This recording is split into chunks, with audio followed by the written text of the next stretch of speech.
25장 1절에서 18절 1절 제가 있습니다. 아브라함이 후처를 맞이하였으니 그의 이름은 구두라라.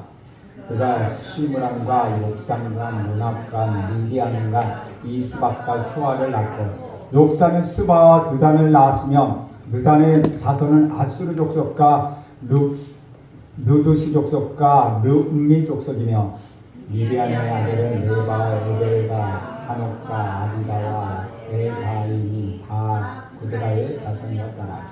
아브라함이 이삭에게 자기의 모든 소유를 주었고 자기 저자들에게도 재산을 주어 자기 생전에 그들로 하여금 자기 아들 이삭을 떠나 동방 곧 동쪽 땅으로 가게 하였다. 아브라함의 향년이 175세라.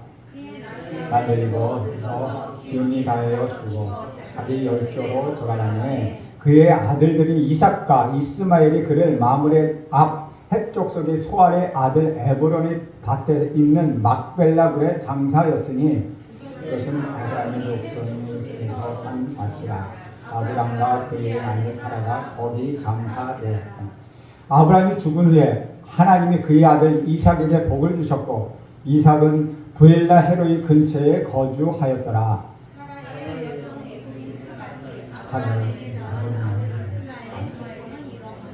이스마엘의 아들들의 이름은 그 이름과 그 세대대로 이와 같으니라.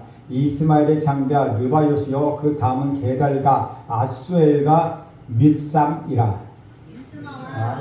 마사와 하닥과 데마와 여물과 나비스와 게드만이 그 촌과 부락대로 된 이름이며 그 족속대로 12 지도자들이었더라. 이스마엘은 향년에 137세의 기운을 다하여 죽어 자기 백성에게로 돌아갔고 그 자손들은 하웰라에서부터 아스루로 통하는 에그바 술까지 이르러 그 모든 성계의 맞은편에 거주하였더라. 아멘. 이것은 주님의 말씀입니다.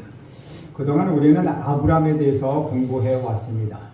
이번에는 믿음의 조상 아브라함이 175세의 일기로 이 세상을 마감하는 모습을 보게 됩니다.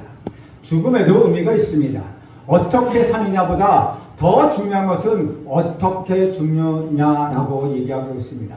우리가 한동안 웰빙이라는 것이 유행했지만 그 위로는 웰다이, 어떻게 죽느냐, 잘 죽자라고 이야기하고 있습니다. 죽음이 준비된 사람은 삶을 준비하는 사람이고 죽음을 준비하지 않는 사람은 삶을 준비하지 않는 사람입니다.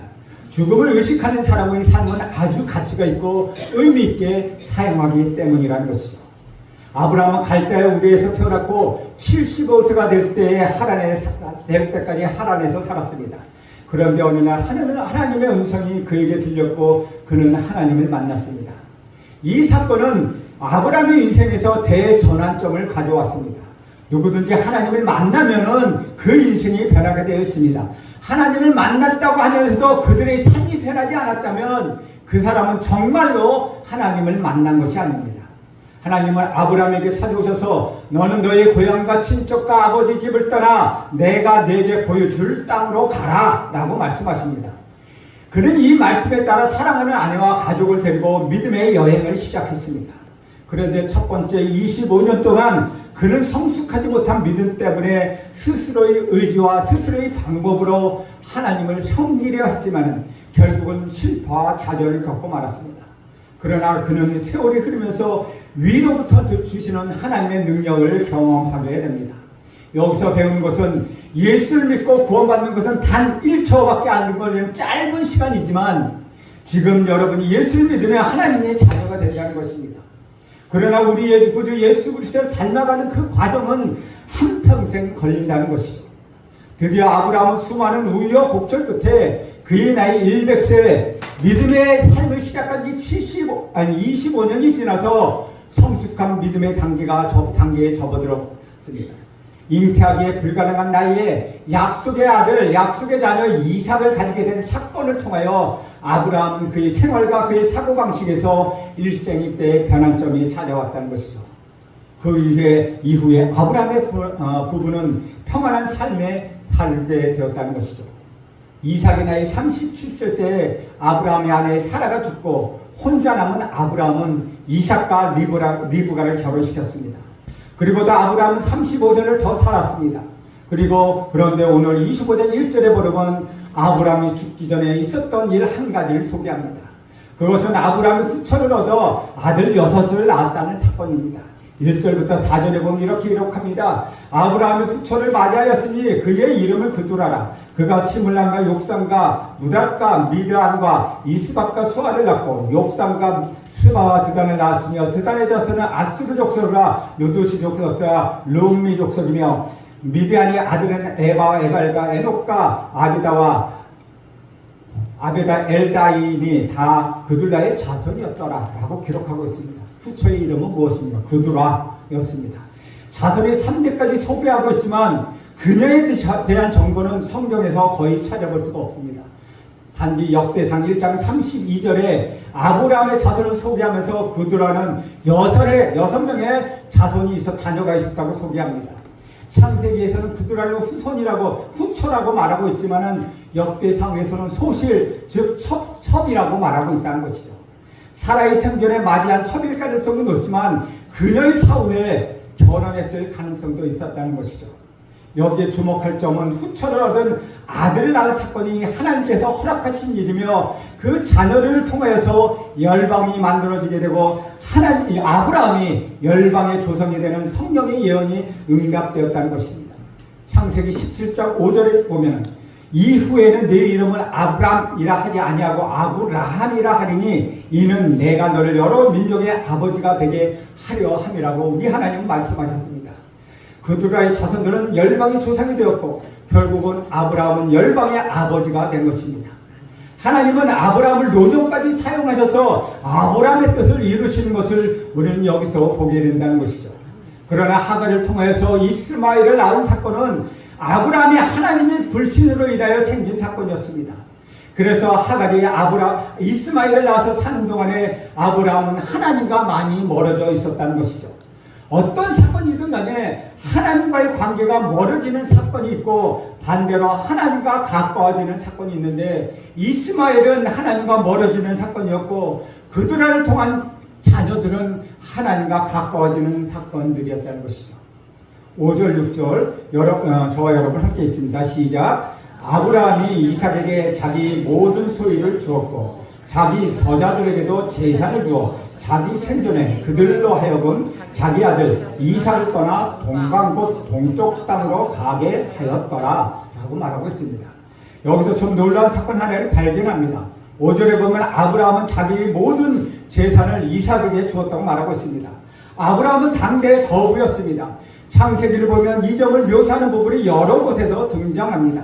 특별히 창세기 13장 2절에 보면 애굽에 도망갔다가 돌아왔을 때 아브라함의 육축과 은금이 풍성하였더라 라고 그의 부의 상태를 설명하고 있습니다. 또 창세기 14장 14절에 보면 롯이 위기를 당할 때 아브라함은 자기 집에서 기른 가신 318명을 데리고 가서 공격한 일이 나옵니다. 남자가 318명 정도라면 그 부인과 그 아이들까지 포함해서 아브라함의 식구들은 약 1,000명가량 되는 부강한 강력한 족장이었다는 사실을 우리는 알게 됩니다. 또 창세기 24장에서는 아브라함이 자기 종을 시켜 이삭의 신부감을 위하여 수많은 약대와 보물을 보내는 것을 보면 아브라함의 소유가 어느 정도인지 우리는 짐작하고도 남았다는 것이죠. 아브라함은 자기 서자들도 먹고 살 만큼 해주면서 특별한 조치 하나를 더합니다. 자기 성전의 서자들은 모두 다 동쪽으로 멀리 떨어져 살라는 것이죠. 서자들은 이삭과 가까이 살지 못하도록 멀리 떨어지게 한 이유는 무엇일까요? 아마도 그의 아브라함의 지혜가 아니었을까 저는 생각합니다.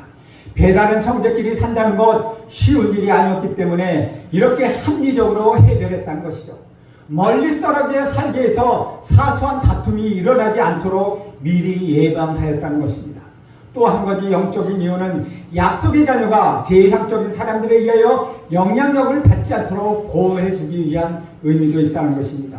7절에서 10절까지 함께 읽겠습니다. 시작. 아브라함의 나이가 175세라. 그의 나이가 높고 늙어서 기운이 다하여 죽어 자기 열조에게도 들어가매 그의 아들들은 이삭과 이스마엘이 그를 마므레 앞 헷족속 수알의 아들 에브론의 밭에 있는 막벨라굴의 장사였으니 이것은 아브라함이 헷족속에서 산 밭이라. 아브라함과 그의 아내 사레가 거기 장사되었더라. 175세로 구체적으로 지시해 놓은 아브라함의 나이는 결코 적은 나이가 아닙니다. 사람들은 병이 들어 죽고 전쟁에 나가서 죽고 예기 못한 교통사고로도 죽는 중 여러 가지 불행한 이유로 자기 명을 다 못하고 죽는 경우가 많습니다. 그러나 8절에서 아브라함은 기운이 다하여 죽었다는 말은 자연사했다는 것입니다. 즉 수명을 다해서 죽었다는 것이죠. 그렇게 장수하고 죽은 아브라함을 보면 잠언 16장 31절에 나타난 지혜로운 말이 생각합니다. 백발은 영화의 멸관이라 의로운 길에서 얻으리라 라고 말하고 있습니다. 결국 아브라함은 이제 죽었고 자신의 열조로 들어갔다고 말합니다. 장례식은 아들 이삭과 이스마엘이 공병으로 치렀고 시신은 막벨라 굴의 어머니 사라와 함께 합장하게 되었다는 구체적인 내용이 설명되어 있습니다.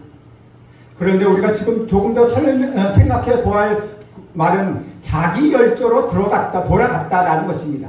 시신은 메소포타미아에서 살았던 열조 곁에 묻었다는 이야기가 아니라 시신은 부인이 살고 있었던 막벨라굴, 부인의 매장되어 있던 막벨라굴에 함께 합장했다는 말에 의거하면 아브라함이 열조로 돌아갔다는 말은 그의 조상들의 믿음의 세계에 들어갔다는 말로 생각할 수 있다는 것이죠.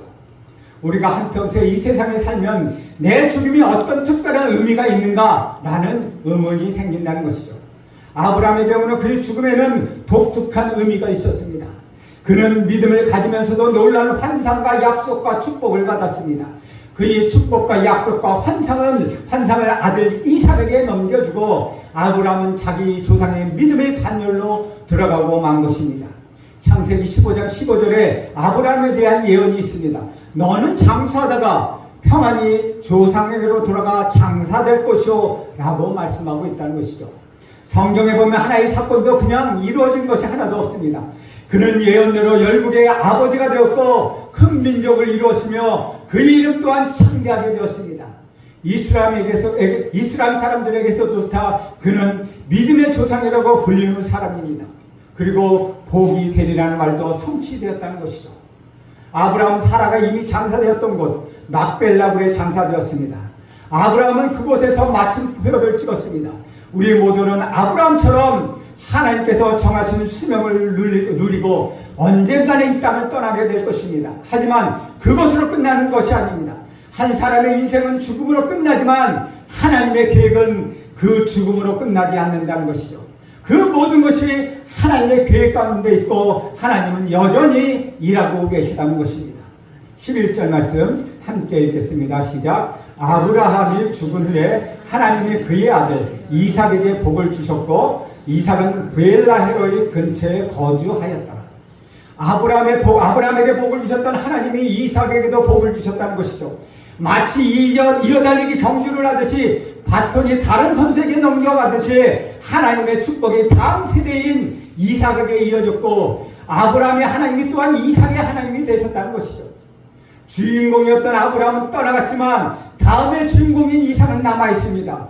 그리고 모든 것에 감독이 되시는 하나님은 여전히 자신의 뜻에 따라 그 이야기를 만들어가고 계시다는 것이죠. 그분의 역사를 기록해가고 계시다는 것입니다. 그래서 아브라함의 생애는 끝났지만 창세기는 끝나지 않았습니다. 그리고 그분의 역사는 지금도 계속해서 이루어져 가고 있다는 것입니다. 주 안에서 살아가는 여러분, 이 세상의 행복은 무엇입니까? 우리 주님의 뜻대로 살다가 주님 푸나마에 안겨 영원한 곳으로 가는 것입니다. 이렇게 살았던 사람이 있습니다. 그의 이름은 욥이었습니다. 욥은 행복한 사람이라고 할 수는 없습니다. 그는 이유는 알 수 없는 고난을 겪기만 했기 때문입니다. 고난 그 자체가 더 무서운 것은 하나님을 잘 믿었다고 생각한 내가 왜 이렇게 억울한 고통을 겪게 되는가라고 고뇌하게 된다는 것이죠. 그러나 욥은 이러한 고통 끝에 우리 주 구주 예수 그리스도를 만났습니다. 죄 없이 고난을 겪으신 그분이 욥의 고난 중에 찾아오셨다는 것이죠. 욥은 19장 25절 27절에서 이렇게 고백하고 있습니다. 내가 알기에는 나의 대속자가 살아계시니 마침내 그가 땅 위에 서실 것이라. 내 가죽이 벗김을 당한 뒤에도 내가 육체 밖에서 하나님을 보리라. 내가 그를 보리니 내 눈으로 그를 보기를 낯선 사람처럼 하지 않을 것이라. 내 마음이 초조하구나 라고 고백하고 있다는 것이죠. 그가 대속자, 우리 구주 예수 그리스도라고 말하지 않았지만 온 인류의 죄와 고난을 짊어지실 메시아를 말하고 있다는 것이죠. 이것이 고통 가운데 있는 욥이 경험한 하나님이었다는 것입니다.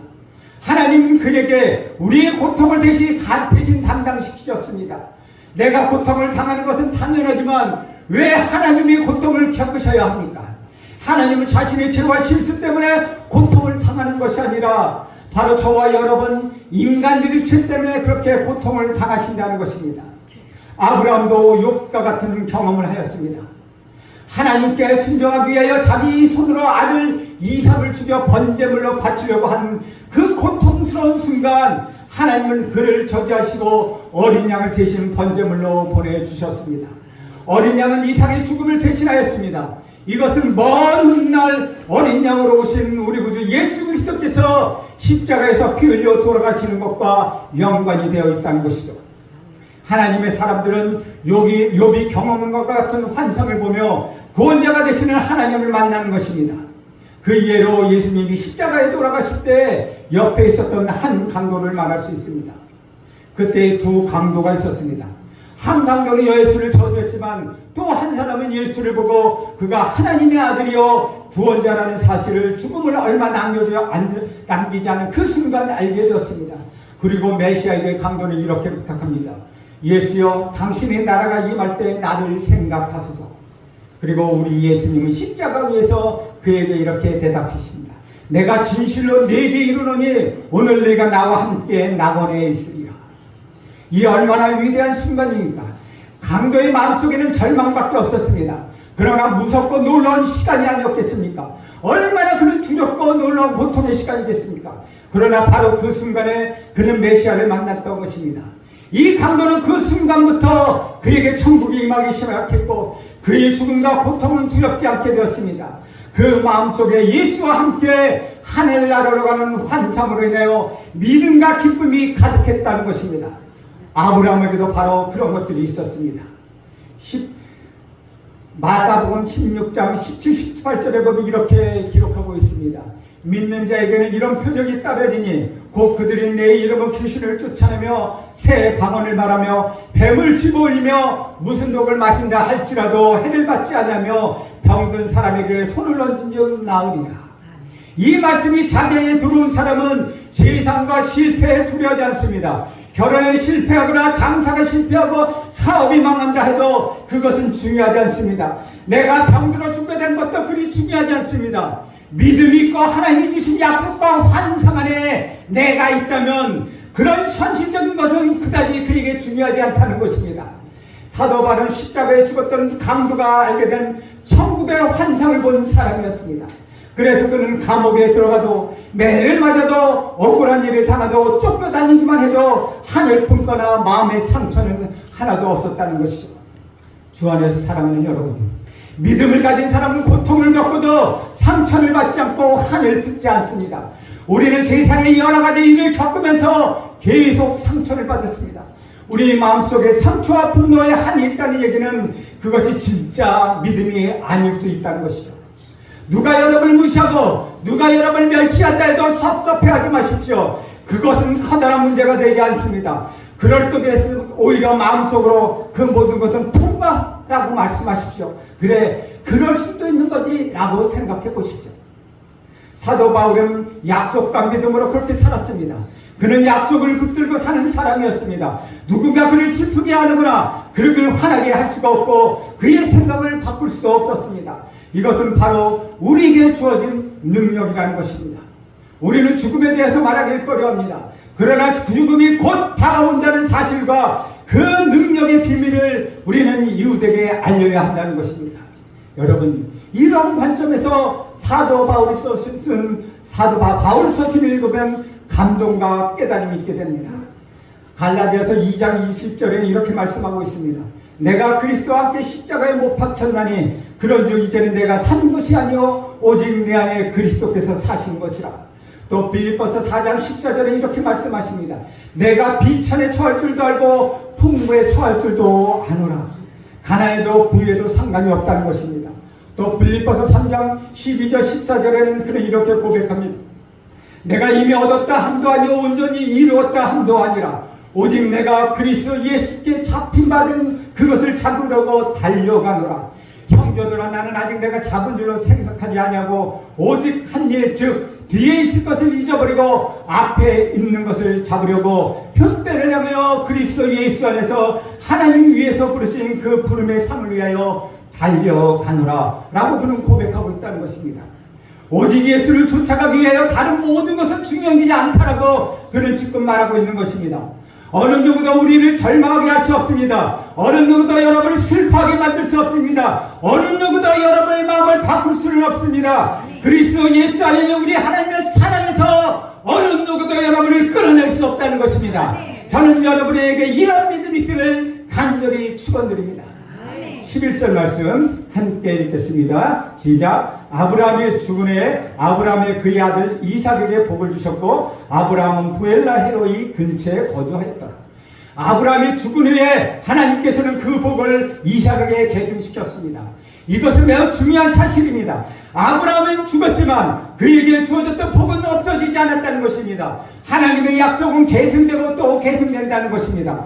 여러분에게도 그 복은 우리 구주 예수 그리스도 안에서 계속해서 이어져 나갈 것입니다. 여러분에게 주어지는 그 복은 우리 하나님이 여러분에게 약속하신 그 복은 여러분이 죽는다 하더라도 여러분의 자녀에게 이어져 나갈 것입니다. 여러분의 자녀에게 계속해서 그 꿈이 이루어져 갈 것입니다. 우리에게는 그분을 통한 계속되는 약속이 있습니다. 그래서 우리가 믿음의 싸움을 다 할 때 믿음의 눈으로 우리를 온전케 하시는 우리 주 예수 그리스도를 바라보게 하는 것입니다. 또 우리에게는 그렇게 허다한 증인들도 있다는 것입니다.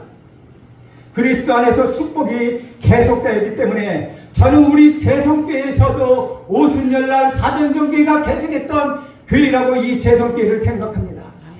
우리 주님이 2000년 전에 계셨던 오순절 교회의 복이 그날에 끝난 것이 아니라 지금 오늘날 이 시간 우리에게 연결되어서 우리 재성교회에 함께 한다는 것입니다.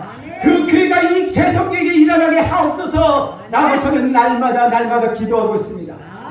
또 130년 전에 한국에 와서 대동강에 죽었던 그 순교자의 피도 우리 교회에 계속되고 있다고 저는 믿고 있습니다. 얼마나 감사한 일입니까? 아브라함의 허락에서 하나님의 축복이 이삭에게 이어졌고 그 축복이 흘러 오늘날 저와 여러분에게까지 왔습니다. 그 놀라운 축복이 우리 구주 예수 그리스도를 통하여 여러분에게 주어졌습니다. 그리고 저와 여러분은 모든 영광을 하나님께 돌리며 우리 아버지 되시는 하나님을 예배하고 있는 것입니다. 사랑하는 여러분, 믿음의 종사 아브라함을 기억할 때마다 그를 택하시고 부르시고 그를 빚으셔 믿음의 사람이 되게 하시는 하나님을 생각하십시오. 그 하나님이 지금 여러분을 놀라운 섭리 가운데 빚어가고 계시다는 것입니다. 우리가 하나님의 사랑으로 부족함이 없도록 하기 위하여 계속해서 하나님의 선하신 뜻 가운데 여러분과 함께하고 계시다는 것입니다. 그러니 그 큰 신실하신 하나님을 의지하고 그 하나님의 약속을 신실함으로 담대하게 받아들여 이 땅에서 믿음의 영웅을 계속하시기 바랍니다. 그리할 때 하나님의 영광이 하나님의 약속이 여러분과 여러분 자녀에게 이어져서 여러분의 모두에게 평안의 복이 이어져 나갈 것입니다. 여러분은 승리의 사람이 될 것입니다. 여러분은 평안의 사람이 될 것입니다. 여러분 안에 하나님의 믿음과 기쁨과 약속이 흘러내려 여러분 승리의 삶을 살게 될 것입니다. 여러분 모두 다 그 약속을 믿고 나가는 오늘 하루가 되길 간절히 소원합니다. 기도하겠습니다. 하나님, 오늘도 아브라함이 죽었지만 그 아브라함이 주었던 약속이 이삭에게 이어져서 그 축복이 계속된 것처럼 그 복이 우리에게도 이어져 우리뿐만 아니라 우리 자손 대대들에게도 이어져 승리하는 축복의 복이 되게 하옵소서. 예수님의 이름으로 기도합니다. 아멘.